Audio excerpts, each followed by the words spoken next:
Hey guys, and welcome back to our YouTube channel. In this video, we are going to create a small series of videos actually, covering the work we are doing on this 1955 Series 1 Chevy pickup truck. Now this is a short bed, step side, the most sought after truck that people are wanting at the moment. This is a very, very rare model because it is a 55. So people think that the Series 1 only 54, but in fact, for 3 months in 1955, they made trucks. So it's a very, very rare variant. So what we're doing to this one, this is what we're gonna call a survivor build really. So keeping the outside and the original bodywork and patina as best as we can, but all the underpinnings, the drivetrain, the braking system, steering, suspension, wiring, everything is going to be basically refurbished, restored or replaced. So as you can see, we've got an engine sat in there at the moment. We have carried out a number of the works already, but we are very, very close to teardown. So we're going to run you through the process and the work we have done on that. The engine that we have installed in this is a crate engine from Blueprint Engines. It's a 383 stroker, so pushing about 400 horsepower. But one of the remits we've had from the customer is that he wants the option to upgrade his power plant at some stage. So with that in mind, we are basically factoring all the work we do to compensate for extra power as and when needed. On the front end, for suspension wise, we have grafted in a Heights Mustang 2 front clip incorporating power steering, power brakes. We've opted for the Wilwood 12-inch rotor package on the front just for an extra bit of braking power, and we've got Wilwood power brake booster as well.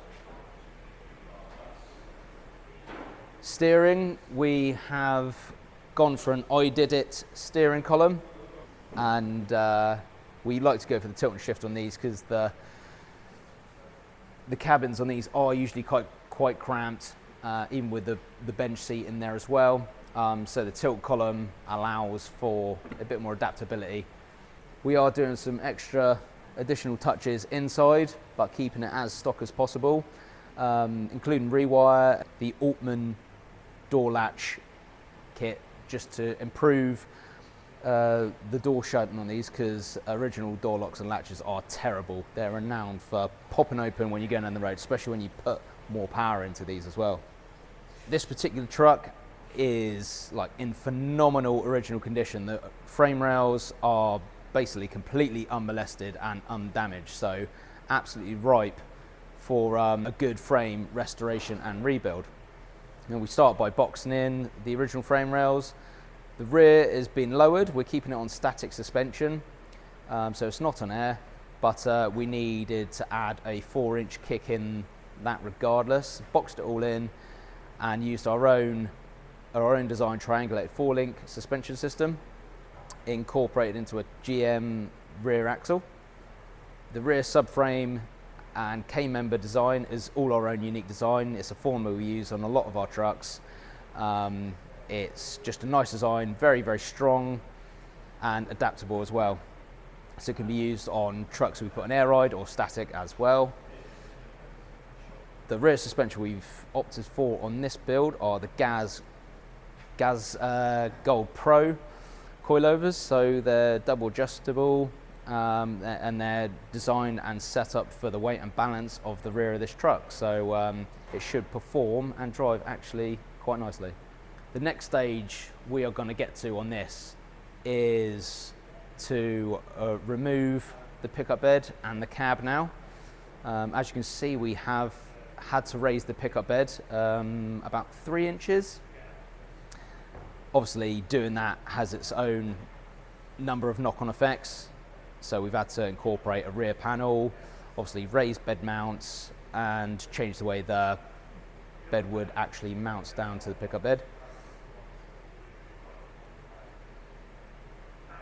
Quite a common modification that people like to do on these trucks is to relocate the fuel tank from inside the cab, because it usually sits behind the rear seat, behind the bench seat, and relocate to the back of the truck. One, because obviously people don't like sitting on a fuel tank nowadays. 2, the smell. You get fuel vapors inside the cab and it's not really that pleasant. And 3, weight distribution. Adding extra weight over the back of the axle just improves handling and downforce on the back end as well. So this fuel tank is designed and built by us in-house. We do these for a number of trucks, so again, if a lot of stuff we do on these is repeatable and we have all the patterns for, so if you wanted anything off the shelf, then we can provide that in-house here as well. So as I was getting to, the next stage for us is to tear this down. So it's basically down to a basic frame rail. Then we're gonna fabricate a new exhaust system for it from the engine back.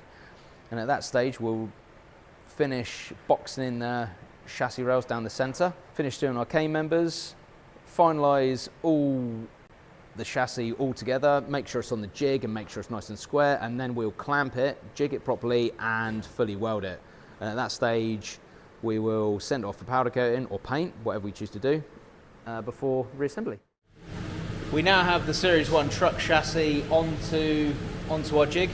It's been levelled, blocked and clamped, welded in position, so I ain't going to move it anywhere when we do the final fabrication process of the K members and the final welding of the complete chassis.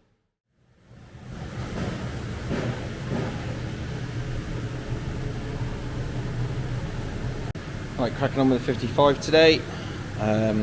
We have plans of keeping the original handbrake mechanism, but looking at it, we haven't really got the real estate to keep it, with the prop shaft coming through and wanting to put a nice K-member system in. So we've opted to get rid of that, and we're probably looking to a low-car cable setup. So let's just get that out of the way. We're moving on to filling all the holes in the sides. As you see, there's hundreds of holes in the side of this. We don't need 90% of them. Get a nice clean look on the outside of the rails. Lots and lots of holes to fill. And then move on to the K-members. Get a nice setup there with the big overdrive unit. Right, tube notches set up. We've got a 90 degrees one way, got a 15 degrees coming through at 90 degrees to the main one. So we'll do a little cut on that, see where we end up.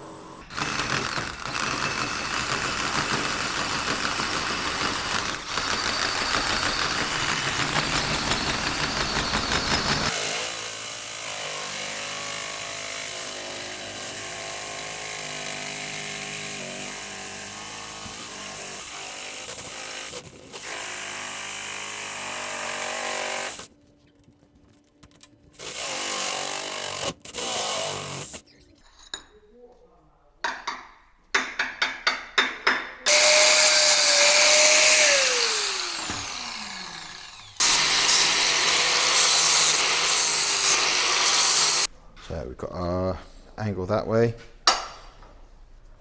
sits on there. So we've got our initial test one. We did, attempted 2 heights, wasn't quite happy with it, didn't quite sit level.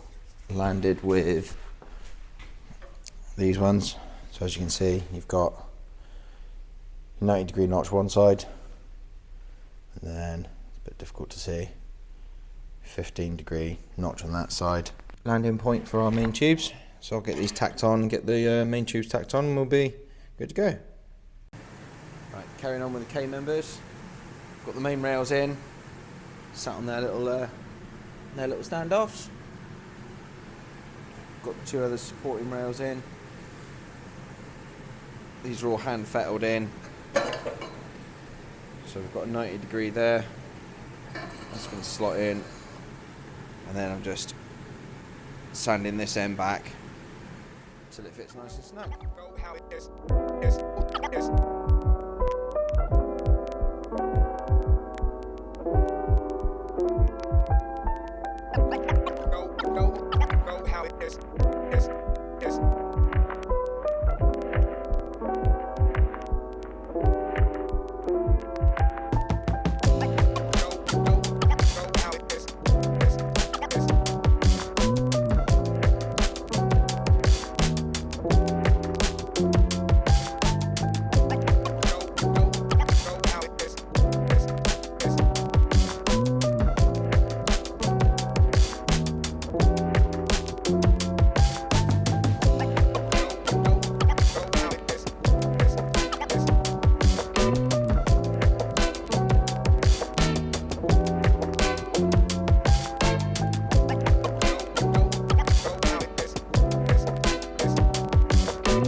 how it is.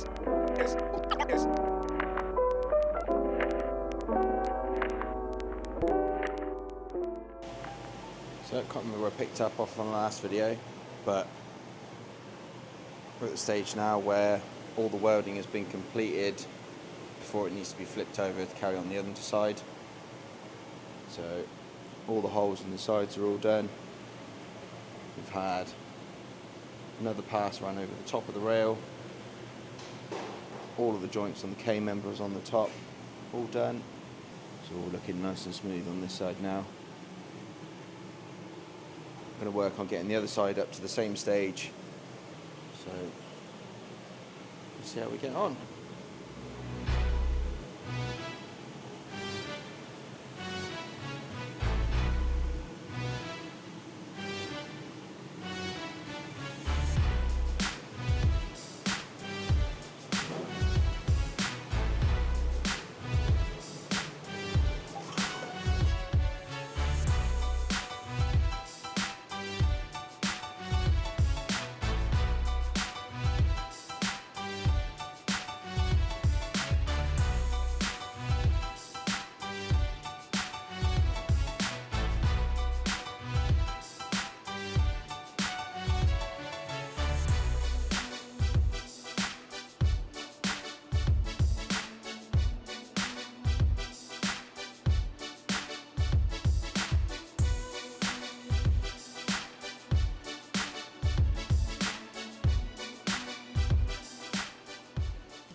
Right, Mr. Stephen has been hounding me to do more footage because I keep forgetting, so here's another update. Engine, gearbox, and the overdrive unit are all out. All nice and clean. Got all the welding done on the top side of the chassis now. I've got the last little bits to do around the engine mounts, and then we can cut it off the table, flip it over, start working on the underside. Then we're going to be ready for coating, which is the exciting bit. So it will get sent off, blasted, coated, all that fun stuff. We've had to adjust the steering rack mounting position a little bit, just because it ended up a little bit too close to the lower cross member here. So we've clearanced all that. Everything's nice and clear now. Happy days. Again, something I forgot to film was the axle. Axle is all fully welded now, all the mounts welded up. Got these, the lower link mounts, full wraparound design. So when you fully weld it, it keeps the axle as straight as possible.